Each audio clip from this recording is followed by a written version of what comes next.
everyone, welcome you all to the YouTube channel of Radhika Classes. Today in this video, we are going to discuss about a very important topic, a very important disease, that is AIDS. This is a topic of class 12 biology chapter 8 human health and disease. So हम बात कर रहे हैं बच्चे AIDS के बारे में.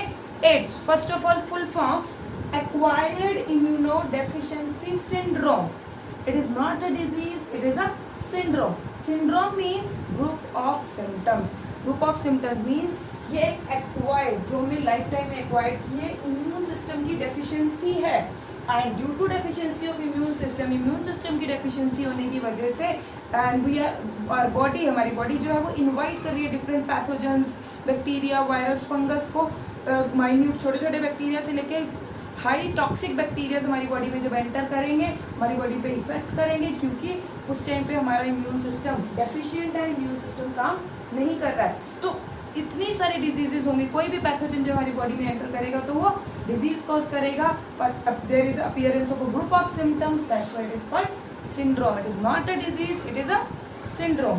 Pathogen for the AIDS is HIV, that is human immunodeficiency virus. ये वायरल डिसऑर्डर है. It is a disorder of cell mediated immune response. Means ये एक ऐसा डिसऑर्डर है जो हमारे इम्यून सिस्टम को खत्म कर रहा है. हमने यहाँ पढ़ा कौन सा इम्यून सिस्टम, हमारे two types of immune system है, one is humoral immune response and another is cell mediated immune response. तो it is a disorder of cell mediated immune response, जिसमें क्या हो रहा है, it results in loss of natural defence by viral infection. एक virus की वजह से, कौन सा वायरस, HIV वायरस की वजह से हमारा इम्यून रिस्पॉन्स क्या हो रहा है, खत्म हो रहा है. हमारा जो इम्यून सिस्टम है, जो natural defence, what is immune system, what is immunity, capability of a body to fight against infection. तो वो इन्फेक्शन के अगेंस्ट फाइट करने की, डिफेंस करने की कैपेबिलिटी वायरस की वजह से खत्म हो रही है. होगा क्या actually, there is a reduction in number of T helper cells. आपने इम्यूनिटी टॉपिक में पढ़ा है कि जो T हेल्पर सेल्स है that provide cell mediated immunity, वो हेल्प करते हैं B सेल्स को to produce antibodies to kill the antigen. तो अब क्योंकि T हेल्पर सेल्स है जो वो रिड्यूस हो गए हैं, तो एंटीबॉडीज की प्रोडक्शन भी क्या होगी, अल्टीमेटली रिड्यूस होगी, जिसकी वजह से जो एंटीजन एंटीबॉडी इंटरेक्शन प्रॉपर नहीं होगी and there is a low immune response. Incubation period is 10 days. Now, what is incubation period? The time gap from the entry of a pathogen into the body to the symptoms appear. That is 10 days. Infection. These HIV virus firstly attack the macrophages and ultimately to the T helper cell. सबसे पहले ये macrophages पे attack करते हैं. Board का बहुत important question, बहुत बार NEET और बोर्ड में रिपीट हो चुका है. Name the cells that are affected first by the HIV virus, that is macrophages, that are phagocytic. ये macrophages क्या है, phagocytic cells है, type of WBC. What are the symptoms? Basically जो AIDS में symptoms vary कर सकते हैं. क्यों, क्योंकि जैसा पैथोजन, अब एड्स HIV वायरस ने तो हमारा इम्यून सिस्टम डिस्ट्रॉय किया, इम्यून सिस्टम डिस्ट्रॉय हो गया, तो जैसा बैक्टीरिया, जैसा वायरल और कोई भी पॉजिटिव ऑर्गेनिज्म, पैथोजन हमारी बॉडी में एंटर करेगा तो वैसे सिम्टम्स आएंगे. But the common symptoms are fever, lethargy, nausea, headache and rashes appearing on a body. There is no treatment for this disease because there is no antiviral drug possible. हमें पता है कि virus is neither a living nor a non-living, so there is no antiviral drug. जब हमें virus की life cycle ही proper नहीं पता है, या फिर अगर लाइफ साइकिल पता है, जैसे we know the life cycle of HIV virus, but as it attack, अभी हम लाइफ साइकिल में पढ़ेंगे, it attack the normal cells, तो हम इसकी एंटीवायरल ड्रग्स पॉसिबल नहीं है बनाना. Mode of transmission, infected needles, razor's.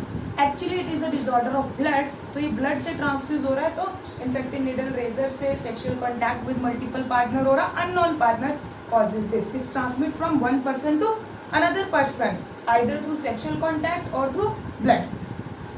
और precautions, only the precaution is there, no treatment, क्योंकि इसका कोई ट्रीटमेंट नहीं है, तो best is prevention is better than cure. तो what precautions should we take? Avoid sharing needles, syringes. आपको जो भी disposable needles, syringe यूज़ करनी चाहिए जब भी आप किसी कहीं आपको यूज़ करनी है for the injections, medical purpose or any other. And should have safe sex and avoid sex with a multiple partner. Now the most important part of this is life cycle of HIV virus. हमें life cycle of HIV virus की बात करनी है it is very important from your competitive exam as well as CBSE board exam. आपके board exam में direct 3 marks का question आता है, draw a life cycle of HIV virus. और आपकी NCERT की बुक में भी इसका बहुत सुंदर सा एक डायग्राम बना है, आपको वो करना है। HIV virus is actually retro virus. आपको ये बात सबसे ज्यादा इंपॉर्टेंट ध्यान में रखनी है कि एक रिट्रो वायरस है। रिट्रो वायरस मतलब जिसका खुद का जेनेटिक मटेरियल जो है ये RNA है, बट जैसे ही ये ह्यूमन होस्ट पे, अपना होस्ट क्या ह्यूमन, उस पर अटैक करता है तो ये किसमें चेंज हो जाता है, DNA में चेंज हो जाता है बाय रिवर्स ट्रांसक्रिप्टेज एंजाइम।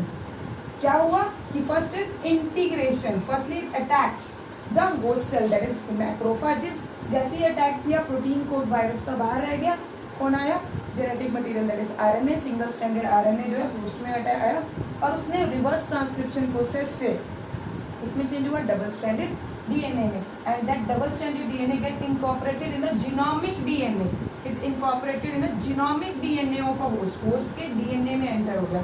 जब उसके DNA में चला गया तो उसी के DNA की तरह क्या करेगा, रेप्लिकेट करेगा, ट्रांसक्राइब करेगा और ट्रांसलेट करके वायरल प्रोटीन्स बनाए। एंड दीज वायरल प्रोटीन्स जो ये बन रहे हैं, ये पूरे वायरल प्रोटीन पूरे इम्यून सिस्टम को ultimately first then helper cell, सारे helper cell mediated immune system को खत्म कर देगा। एक बार अगर इम्यून सिस्टम खत्म हो गया तो person is suffering from acquired immunodeficiency syndrome. अब क्योंकि इम्यून सिस्टम नहीं है तो जितने भी डिजीजेज है वो बॉडी में एंटर कर सकते हैं, पैथोजन बॉडी पे अटैक करेंगे, there is no defence mechanism, कोई डिफेंस मैकेनिज्म नहीं होगा बॉडी में, तो appearance of syndrome, a group of symptoms. Now the most important is how to diagnose the HIV virus or the virus infection or AIDS। किसी person को AIDS है, HIV virus infection है, उसको diagnose कैसे करेंगे, how to diagnose this infection, उसके बारे में बात करते हैं। Diagnose, for diagnosis there is a test known as, diagnostic test is ELISA, enzyme link, you can note down the full form, enzyme link immunosorbent acid। okay, and what is the principle behind this? इसका principle क्या होगा, it is antigen antibody interaction, antigen antibody interaction. ये भी बहुत important question है आपके exam point of view से। What is the principle of ELISA? तो it is antigen antibody interaction. इसमें होगा क्या बच्चे, there is a one ELISA plate, ये एक ELISA प्लेट है जिसमें ऑलरेडी स्पेसिफिक एंटीबॉडीज इनकॉर्पोरेटेड है, ये स्पेसिफिक एंटीबॉडीज इनकॉर्पोरेटेड है against the HIV virus. HIV virus के अगेंस्ट एंटीबॉडीज इनको इस प्लेट में ऑलरेडी लगे हैं।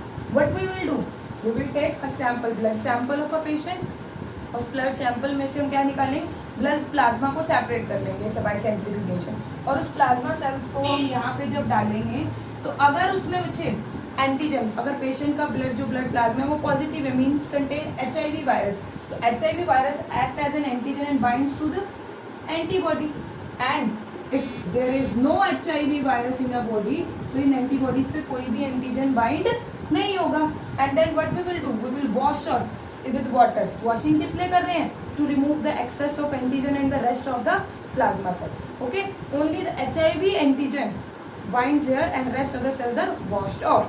now what we will add, हम यहाँ क्या ऐड करेंगे, again a antibody specific to HIV virus, HIV virus की स्पेसिफिक ही एंटीबॉडीज ऐड करेंगे, बट दिस टाइम वो एंटीबॉडीज क्या है, सबस्ट्रेट नहीं, ये जो सबस्ट्रेट है ये क्रोमोजेनिक सबस्ट्रेट है। क्रोमोजेनिक सबस्ट्रेट मीन्स ये क्या प्रोड्यूस करेगा, कलर प्रोड्यूस करेगा। तो colour chromogenic substrate that produces colour, जिसकी वजह से अब यहाँ पे अगर ये बाइंड हो जाएंगे तो it produces colour. Change in colour depicts the positive HIV, कि ये पर्सन HIV पॉजिटिव है because of change in colour. और यहाँ पे क्योंकि कोई भी एंटीजन नहीं है, हम दोबारा से वो एंटीबॉडीज डालेंगे, वो किसी भी चीज के साथ बाइंड नहीं होंगे, no binding, no antigen antibody interaction, no change in colour. So this is how we can diagnose the HIV in a person। So this is all about the AIDS